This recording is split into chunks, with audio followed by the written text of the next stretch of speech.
Boa tarde, pessoal. Bom, a gente vai dar início à nossa revisão de ciências, tá?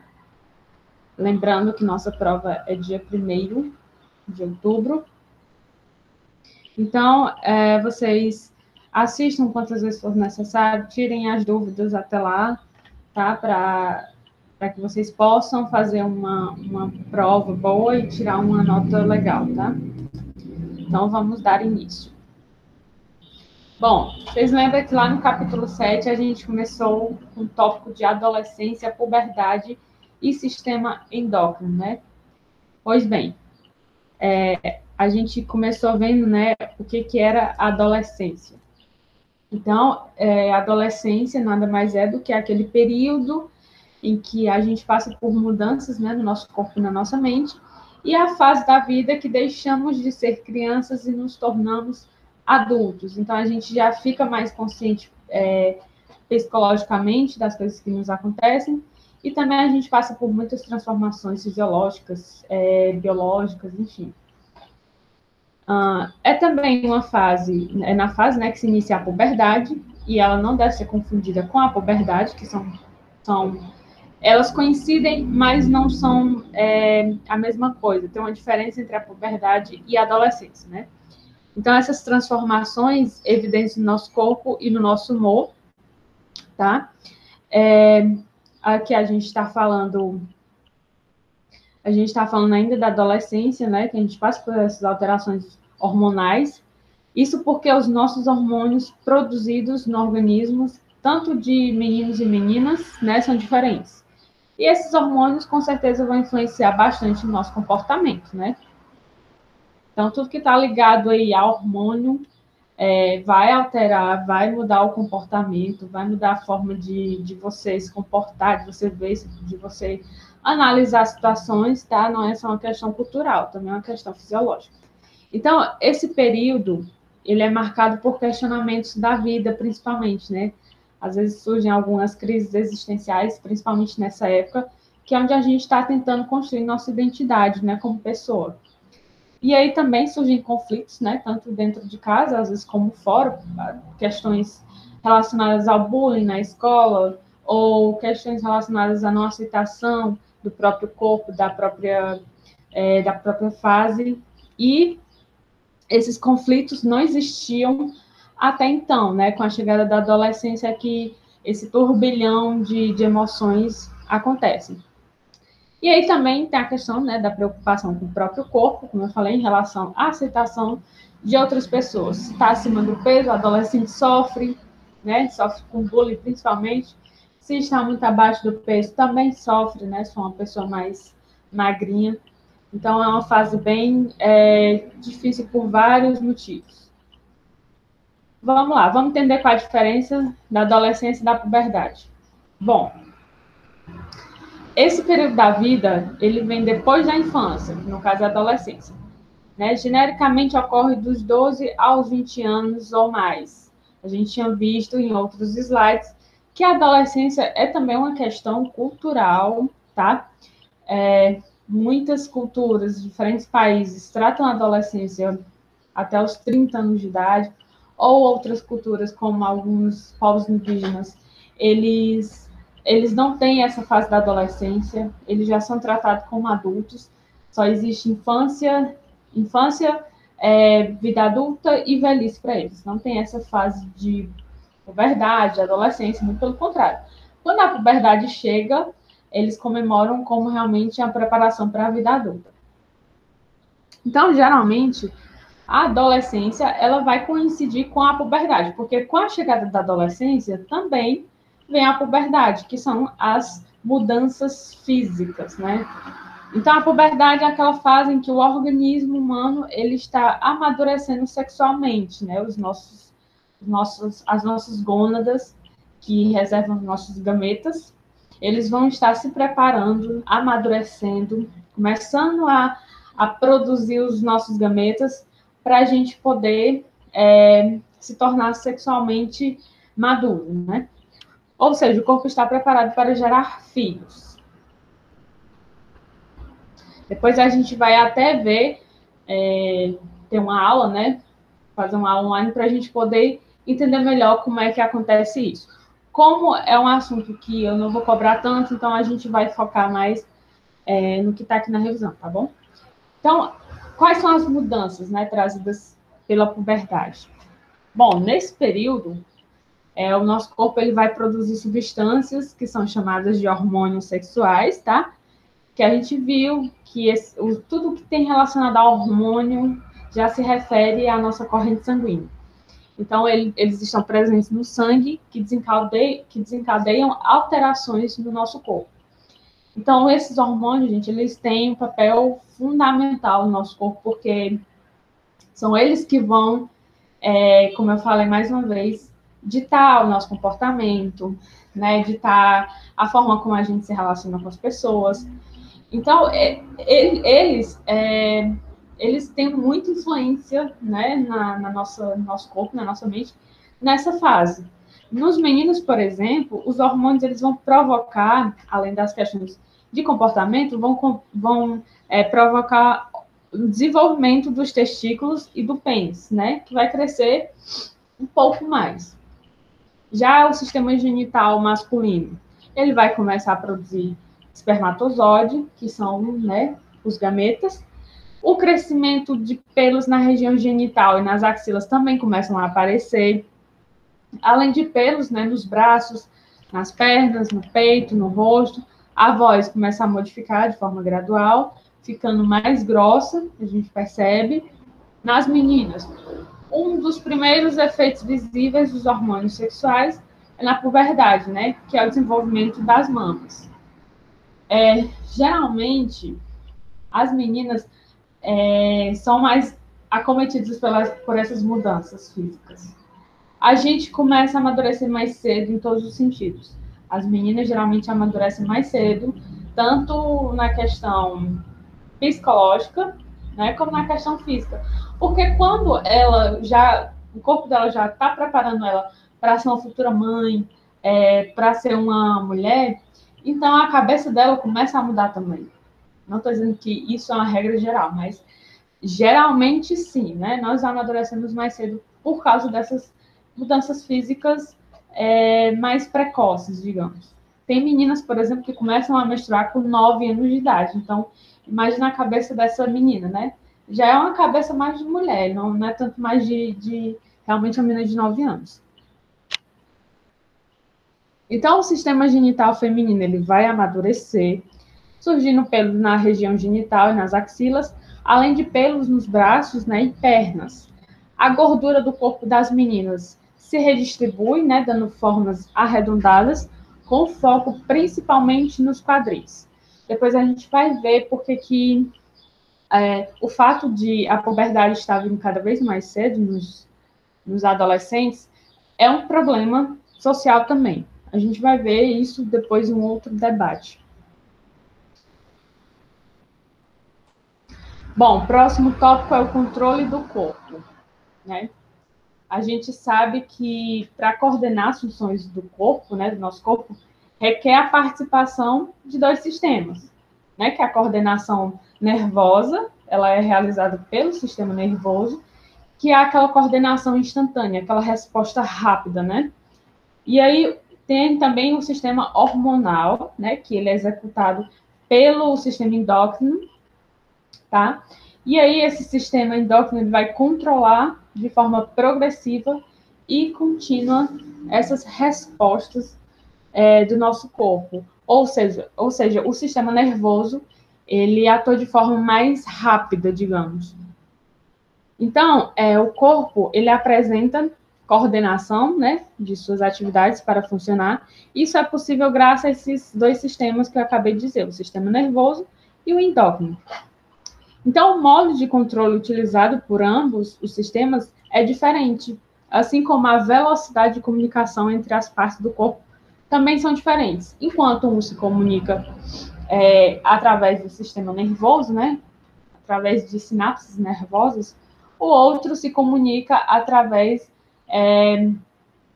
da questão hormonal, né, da corrente sanguínea, que é de forma mais gradual e mais lenta.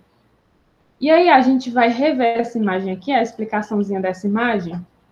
que eu não sei se vocês estão lembrados, mas eu expliquei, né, que em situações onde o nosso corpo percebe o perigo como estar perto de algo que possa nos ferir, ou locais, enfim, como pôr a mão, né, expor o nosso corpo a situações como essa, de colocar a mão na frigideira quente, ou em algo que corte, né, algo que seja pontiagudo, ou fure, enfim. Tudo que apresenta risco à nossa pele, ao nosso corpo, ao nosso organismo. O corpo, ele vai reagir, claro, né? Porque ele está a nosso favor, está a favor da nossa vida, tá? As funções do nosso corpo. Então, mais uma vez explicando essa imagenzinha aí para vocês entenderem como é que funcionam os dois sistemas, a gente tem uma garotinha, digamos que isso seja uma situação muito comum, né? Que a gente vê crianças que se queimam dentro de casa. Então, digamos que a mãe dessa menina foi aguar as plantas, em 1 minuto que ela deu as costas, a garotinha foi lá pegar alguma coisa que estava sendo... a mãe dela estava preparando ali na hora do almoço, e ela põe a mão na frigideira quente. E aí eu pergunto a vocês, o que acontece nesse exato momento? Vocês já devem ter reparado, né? Quando a gente coloca a mão em uma chapa quente, a gente retira a mão rapidamente, né? Antes mesmo de sentir a dor, né? Daquela chapa quente. Então, isso acontece, essa nossa reação rápida, né? A esse estímulo, que a gente chama de ato reflexo, que inclusive é uma resposta exclusivamente medular, né? Porque vem da nossa medula espinhal. É uma resposta involuntária, inclusive, que independe da nossa vontade, né? Isso acontece da gente tirar antes de sentir a dor, porque quando ocorre o ato reflexo, né, que é uma característica do nosso corpo, tá, para a nossa sobrevivência, algumas estruturas estão, como é que eu posso dizer? Estão relacionadas a esse evento. A gente, por exemplo, vai ter o receptor, né, ali na palma da nossa mão. A gente vai ter o nosso receptor sensorial, e esse receptor sensorial, que é o nervo sensorial, ele é o responsável por levar essas informações sensoriais ao nosso sistema nervoso central, tá? Então, ele vai nos permitir sentir o que está quente, o que está frio, o que está morno, são esses receptores sensoriais, tá? Então, esse receptor, ele vai perceber esse estímulo quente, né, na mãozinha dela, ele vai sentir o calor, e aí o neurônio sensitivo, né, que também está relacionado a essa questão de sentir quando algo está quente, quando algo está frio, quando algo está morno, ele vai levar essa mensagem, né, sobre esse estímulo, que é o calor, até a medula espinhal da garota. Então, recapitulando, a gente tem um receptor, que no receptor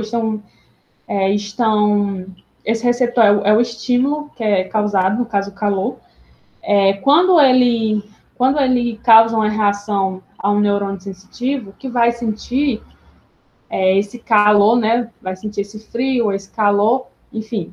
Ele vai levar essa informação diretamente à medula espinhal, tá?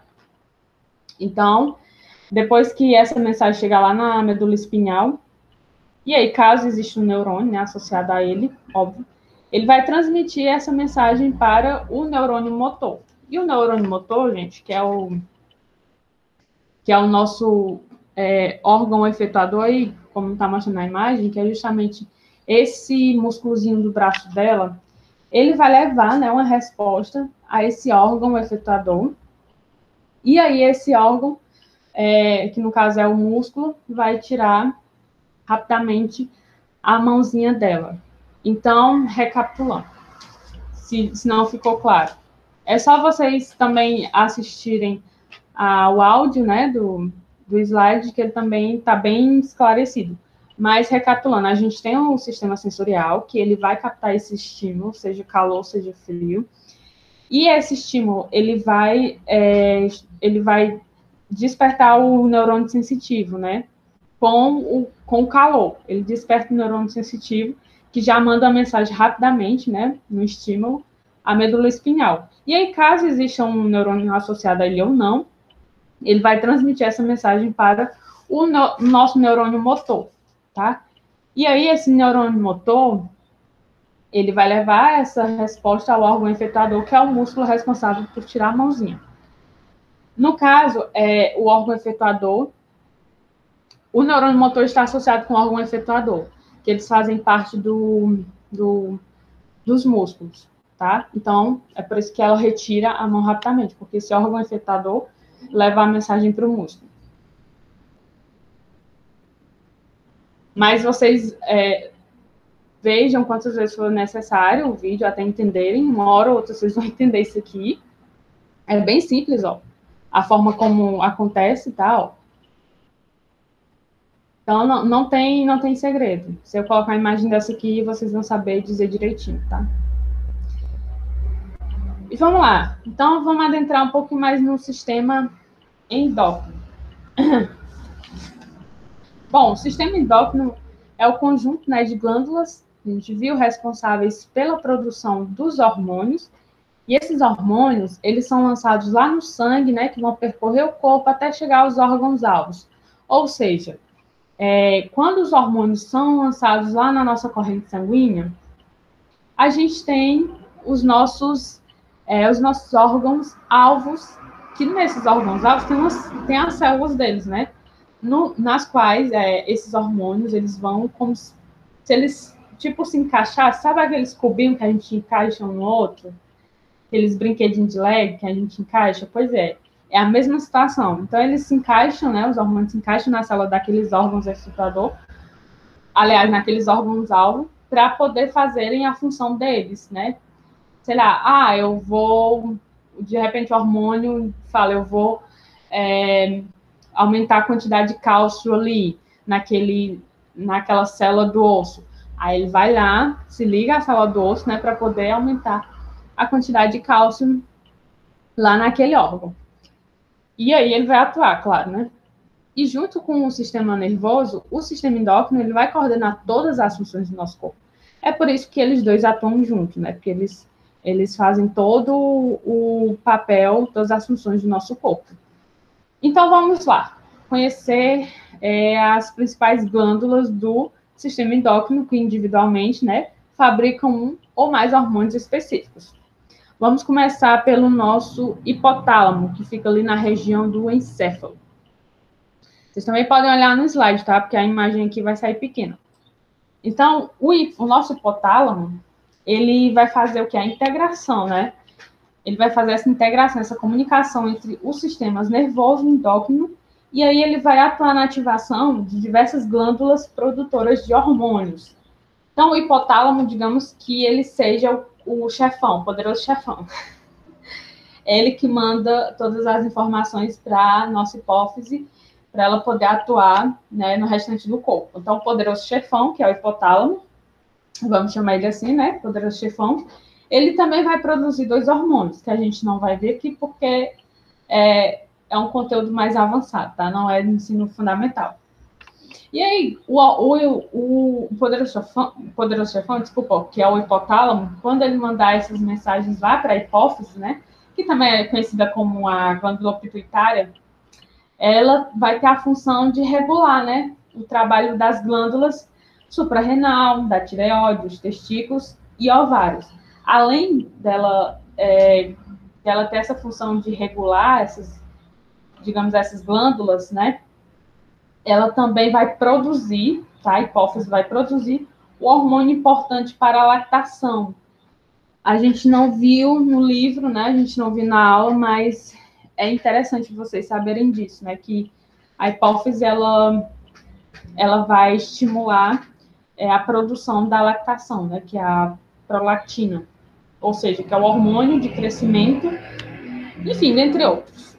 Então, muita gente até me perguntou, né, no privado, se estava relacionado, então eu quis dar uma aprofundada. Né? A hipófise, ela também produz esse hormônio, que é o hormônio do crescimento. Caso tenha ficado alguma dúvida, aí vocês já sabem. E algumas pessoas, né, têm baixíssimos níveis desse hormônio no organismo, por isso que elas são tão pequenininhas, e aí necessitam que esse hormônio seja injetado enfim, fazer o tratamento, né, com agulha e tal, para poder circular mais esse hormônio na corrente sanguínea delas. Se eu não me engano, até o Messi, ele fez esse tratamento para crescer. Aí a gente vai partir agora lá para a glândula tireoide, né? A nossa grande glândula tireoide, muito importante. E a glândula tireoide, que ela tem um formato, né, de uma borboleta aberta, fica lá na nossa, tá lá no nosso pescoço. Essa glândula tireoide, ela vai produzir dois hormônios importantíssimos, gente. Eu acho que de todas as glândulas é uma das que eu mais estou focando, porque eu quero que vocês prestem mais atenção. Então, ela vai produzir T3, o nomezinho é muito complexo, tá? Então, vamos falar sobre o que a gente está estudando aqui. Vai produzir os hormônios T3 e T4, que a T4 é a tiroxina, né, que a gente estudou.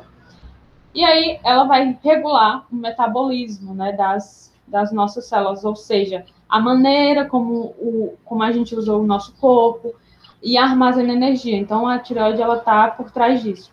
E aí, a função da tireoide é também, principalmente, controlar, aliás, ela é controlada pela hipófise, né?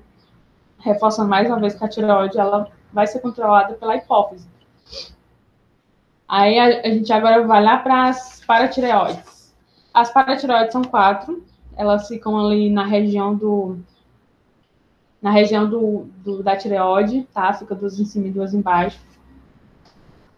As paratireoides, elas vão sintetizar, né, e liberar no sangue a paratormona, que ela é um hormônio que é responsável por captar cálcio no nosso sangue, tá?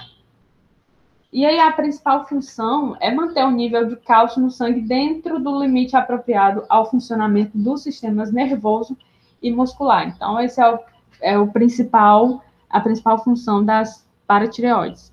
Aí a gente agora vai lá para as células ilhotas, né, do pâncreas, ou necessariamente o pâncreas, mas são as células ilhotas que produzem os hormônios. Vamos lá para o pâncreas. Deixa eu ver se dá para ver aqui bem direitinho. Pronto, ó, o pâncreas está aqui, né? Vocês estão vendo aqui, o pâncreas vem aqui. Então, ele tem duas funções principais, o pâncreas. Produzir enzimas, que é uma função exócrina, tá? Ele vai produzir as enzimas para sintetizarem, atuarem ali nas nossas células, e produzir os hormônios, que é uma função endócrina. Então, quando você ouvir assim, enzima, sei lá, enzima sintetiza tudo, né, nosso organismo. Então, vai produzir enzimas, você já associa a função exócrina, tá? E quando você ouvir, vai produzir hormônios, o pâncreas vai produzir hormônios, você já associa a função endócrina, porque os hormônios, eles, obviamente, né, gente, eles passam pela nossa corrente sanguínea. E aí as glândulas adrenais, né, ou suprarrenais. Essas glândulas, elas estão situadas acima dos nossos rins, aqui, ó, são duas, né? E aí, elas têm como principal função regular o metabolismo, certo? De substâncias no corpo e liberação dos hormônios que vão controlar o corpo em situações de estresse. Então, as nossas suprarrenais, quando a gente, por exemplo, está muito estressado, ela vai liberar alguns hormônios que controlem essa nossa tensão, né? Esse nosso estresse. Que é, por exemplo, o caso do cortisol. Quando o cortisol está muito alto, a gente está muito estressado, está com muita raiva, o cortisol ele é liberado em quantidades muito grandes. E aí a nossa glândula suprarrenal, né, o adrenal, ela tem a função de controlar esse cortisol no nosso corpo, assim como a aldosterona. E aí os testículos, né, em homens e ovários nas mulheres, como a gente sabe, vão produzir aí alguns hormônios como o estrógeno e a testosterona. E esses dois são responsáveis aí pela maturação, né, das nossas gônadas, que são os ovários e os ovários do testículo. E aí também eles vão produzir, né, esses hormônios vão produzir os nossos gametas, são os espermatozoides e os óvulos. Então, vamos lá, as glândulas exócrinas e endócrinas, já dei uma pincelada aí, né, anteriormente. Como vocês devem saber, a palavra glândula designa órgãos especializados em produzir e liberar substâncias, seja para o uso interno do corpo, né, ou seja, para excreção ao meio externo. Essas glândulas exócrinas, por exemplo, elas possuem ductos diferentes das glândulas endócrinas. As exócrinas vão possuir esses ductos, né, que são canais, por meio dos quais elas descarregam no exterior do corpo ou em cavidades internas a ele, né, as substâncias que são produzidas. Então, nossa pele, por exemplo, ela produz dois tipos de glândulas exócrinas, que são as glândulas sudoríparas, né, produtoras do nosso suor, onde são liberados ao meio externo, e a gente só garganta hoje, tá? E aí as sebáceas, né, que são as produtoras de material oleoso, ou seja, é aquela, sabe aquelas pessoas que têm a pele muito oleosa, você consegue ver de longe, assim, a pele brilhando? Pois é, aquilo ali é um óleo para proteger o nosso corpo, e todos os animais possuem esse óleo, tá?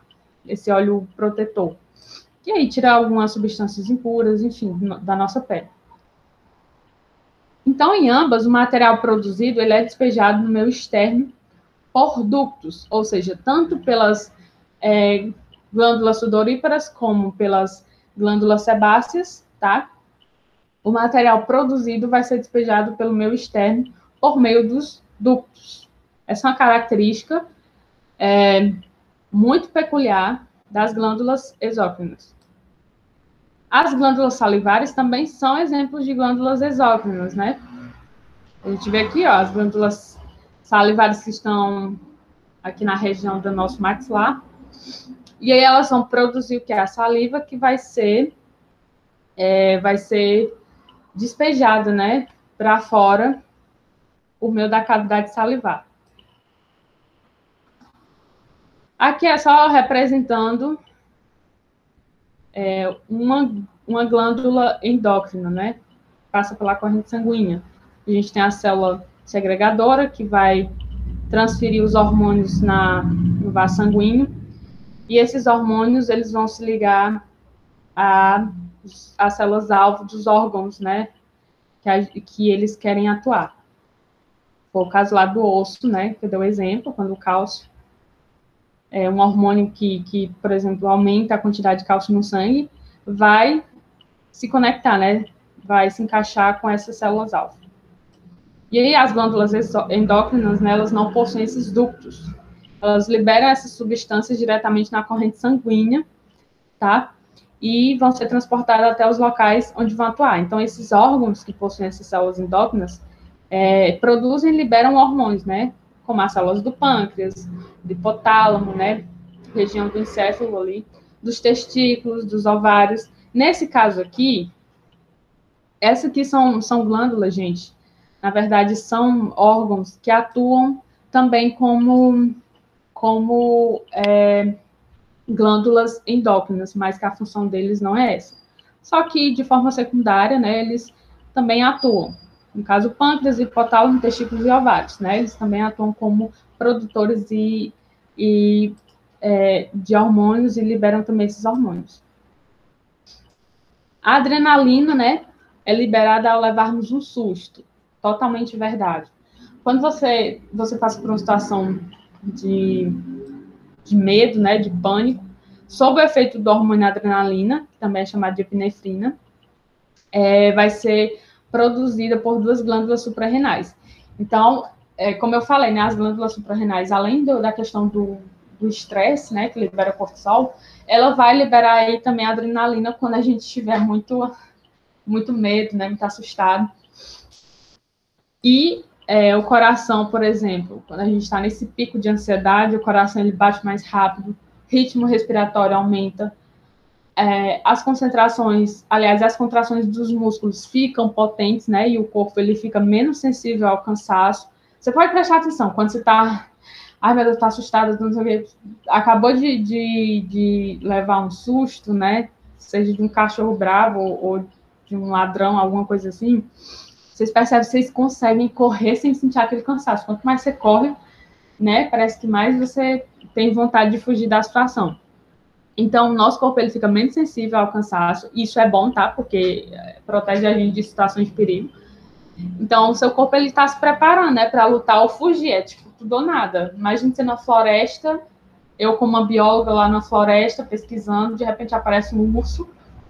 E aí o meu corpo, né, começa a ter picos altos de adrenalina. Então, eu estou me preparando, né? O meu corpo está me preparando ou para lutar com o urso, e provavelmente eu vou morrer, ou então para fugir daquele urso, né? Sair correndo ou subir em árvores.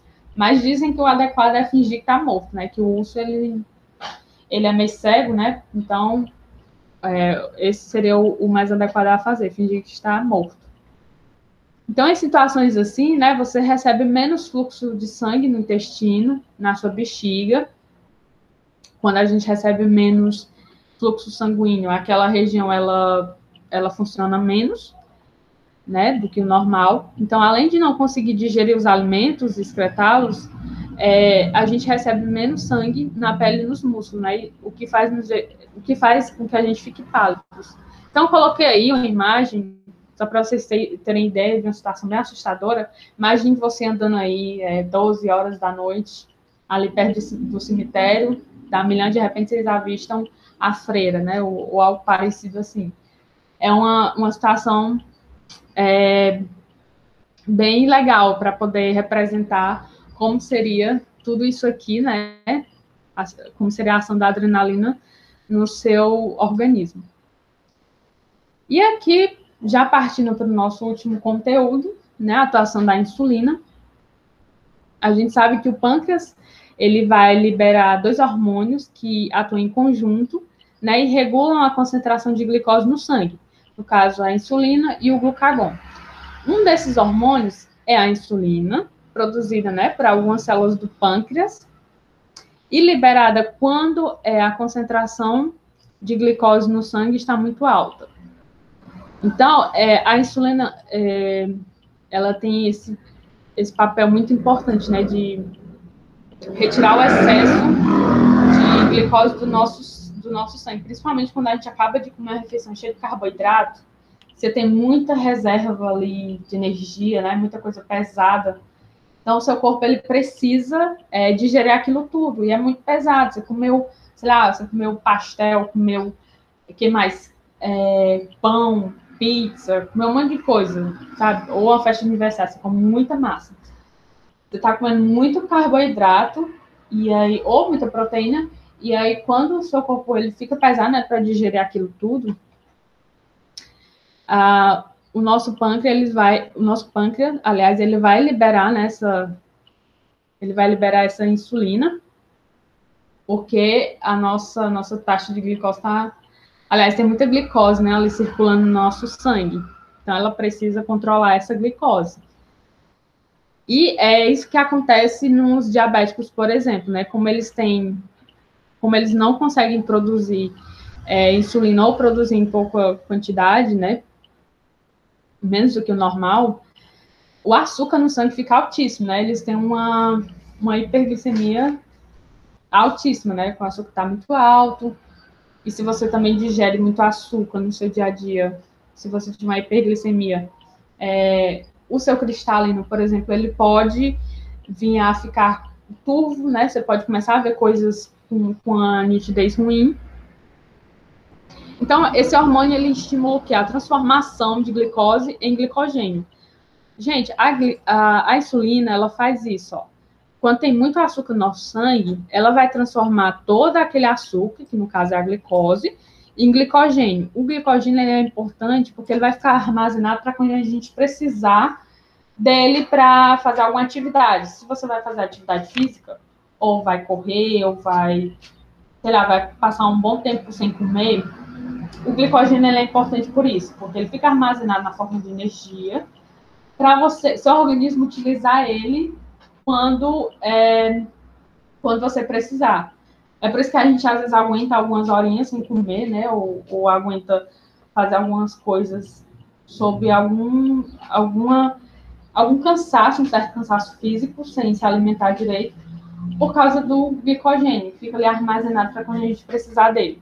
Então, dessa forma, favorece o quê? O armazenamento de glicose, o armazenamento de açúcar, e permite reduzir a concentração desse carboidrato no sangue. Então, a insulina, ela atua também em muitos tipos de células do organismo, particularmente as musculares. A gente precisa, né, a gente precisa de glicose, ou seja, de carboidrato, quando a gente está fazendo exercício físico, vai para academia, vai correr longas distâncias, pegar muito peso, a gente precisa da glicose armazenada nos músculos.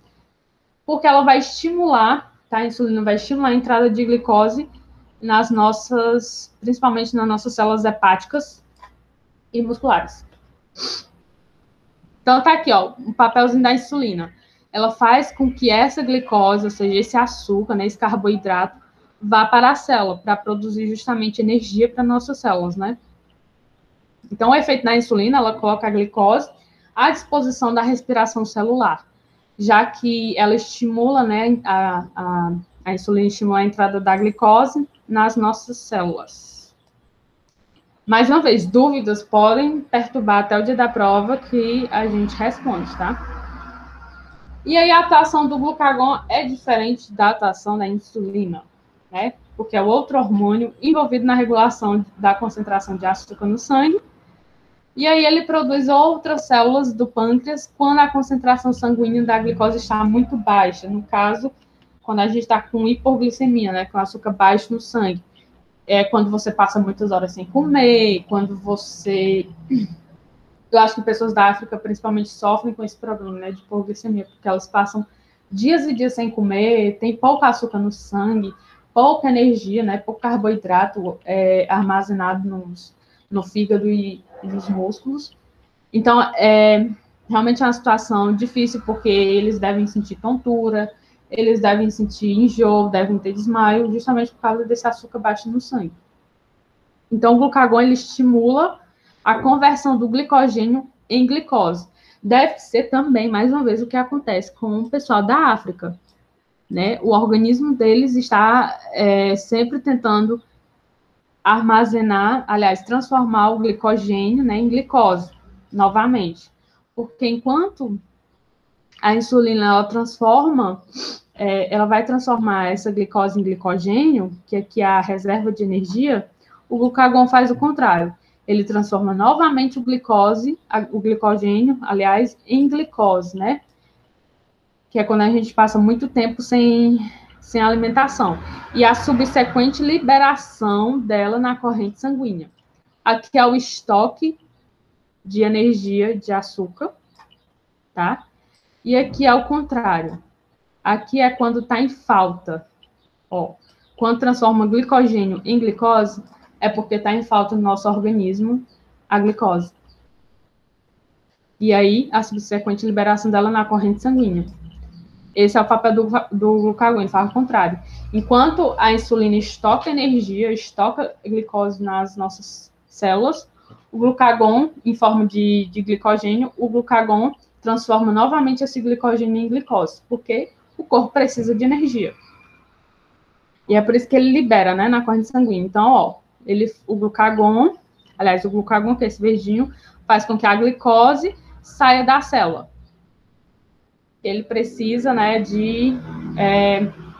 precisa de energia para outras partes do corpo.